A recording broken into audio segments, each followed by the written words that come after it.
every night you need to have a hero, and if you don't have one, you're out. And tonight, fair to say your goalie was your hero? Yeah, the one wearing the big pads was our hero tonight, and had a tremendous game. We weren't the same team as we were in the first game, but they weren't either. They pushed us hard, and they did a lot of good things tonight. And we know moving forward we're going to have to be a lot better, but that's okay. We have an opportunity to park this one and try and fix some things. But while all that's going on, the goaltender stood on his head, and based on all my years of watching the playoffs and being involved in them, often your goaltender ends up being one of your top 2 or 3 players when it's all said and done, and Talbot was number 1 tonight. Todd, over here to your right, sorry. There have been obviously quite a few changes to your roster in the time you've been with this team. What have you seen in the last month or so in terms of this group coming together and each player kind of assuming their role? Yeah, we're a very close group.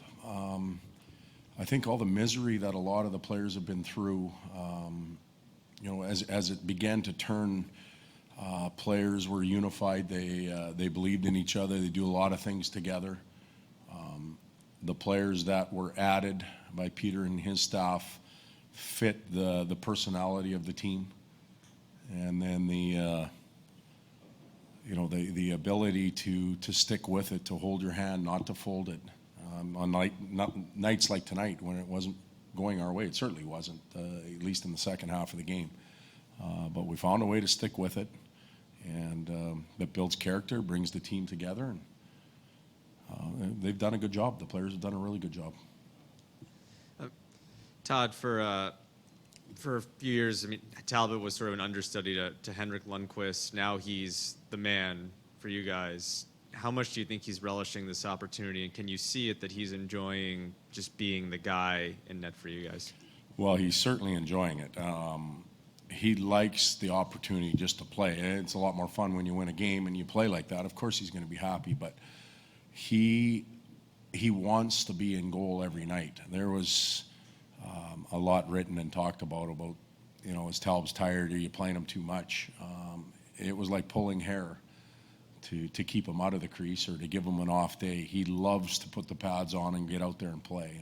And I think part of his desire and ability to keep going rubs off on the rest of the guys as well. So he's he's our go-to guy. He's earned every minute of it, and he craves more. Todd, you knew Anaheim was going to be desperate tonight. So how big is that first goal in the first shot of the game when Sekera's puck hits the back of the net? It was big. What it did was take the energy out of the building for a little while, which certainly helped us. Thought the first 10 minutes, the rhythm worked our way a little bit too with some of the line things that were going on, and then after that the game settled in, and they were probably the better team. They were the better team after that. We got some breaks and we got some great goaltending, but you have to find ways in the playoffs to win these type of games. You just have to. It's not a bed of roses all the way through, and we did it. We know we have to be better. Every one of those players will be telling you that tonight, and we'll have to find ways to do it. Frank? Todd, for all that Talbot's accomplished this year, can you put your finger on maybe why he's been a little bit underappreciated nationally or around the league? This is a guy that, for leading as many games as he played and leading the league in wins and being up there, he wasn't an all-star. He's not a finalist for any trophies, and is now all of a sudden getting some respect. You guys would have to answer that question, not me. I appreciate the hell out of this guy. Like, I see him every day, and he works his butt off, and I understand there's some very dominant goaltenders, and you can't have 8 nominees for the Hart Trophy or for the top goaltender. But I think our guy should be there. But maybe I'm a little biased, but that's probably a question. If I could hand the mic to the rest of the media here that vote on it, they could give you probably a much more accurate answer than me. But I know where my vote would have went to. 2 questions. How's Drake Caggiula? He's fine. And you always talk about learning new things and experiencing new things and all that.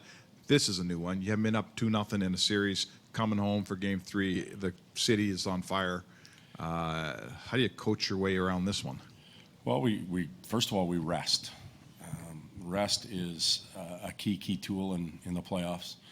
We rest, we review, and we try and make some adjustments to improve, because we know going home and playing like that, it doesn't matter if the city's going crazy and everybody's going to be behind us. If we go home and play like that, we're playing with fire and we're probably not going to have success. So we know we have to get better, which I think is a good thing for us, actually. We know we have to be better. But our players will be looking forward to getting back to Rogers Place there, and knowing that, what do they call it, the Orange Crush will be behind us, and it's exciting. Edmonton should be enjoying it. Can you speak just to the idea of the opportunity you have being up 2-0 going home? Well, we have an opportunity to win Game 3. That's it. When you start thinking big picture, whether you're up or down, you're in trouble. And, that lack of experience, as Speck mentioned, we haven't been up 2-0 in a series. So it's a new experience for us. The lack of experience may be a good thing for us. We just got to focus on getting better. We weren't very good tonight.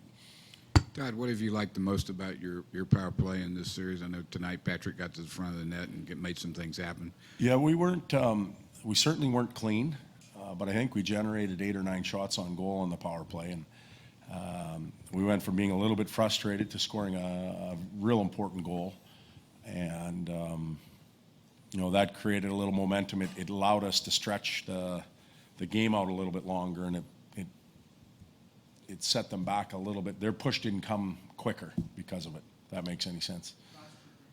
Todd, Todd, kind of a two-part question. One, what have you guys done between games to keep Cam fresh with this workload he's had? And two, just, how having stable goaltending, a legit number one, kind of lets everybody else play their game? Well, goaltending is a must in this league. For me, it's like pitching in baseball. If you don't have it, good luck. So Cam provides that, and he allows other players to recover from mistakes, because he's the last line of defense. And our group really believes in him. As far as his rest goes, he's again, we've run him 72 games or whatever. He's learned that throughout the season, how to manage himself. Dustin Schwartz, our goaltender coach, does a tremendous job with him, and he'll have to continue to do that. But I also think he's an efficient goaltender. He's not wasting a lot of energy, and you see some goalies, when the whistle comes, they're skating over from corner to corner and up and down and stretching. He just calmly waits for the next play and conserves energy. Todd, I'll try not to cloud the question with my own impression, but I'm just curious. You've talked about how the group struggled tonight. Does Ryan Nugent-Hopkins delineate himself any differently in that regard? With his performance tonight? Did he stick out in a positive way? I thought he had a good night, yes. He had some hard minutes. Ryan Getzlaf's one of the best players in the game. If he isn't in the top 10, I don't know who is. His size, his strength, his ability to win faceoffs. It's a big guy to haul around all night. And for me, Ryan Getzlaf is a very focused player right now, so it makes that task even tougher for Nuge. I thought he rose to the occasion.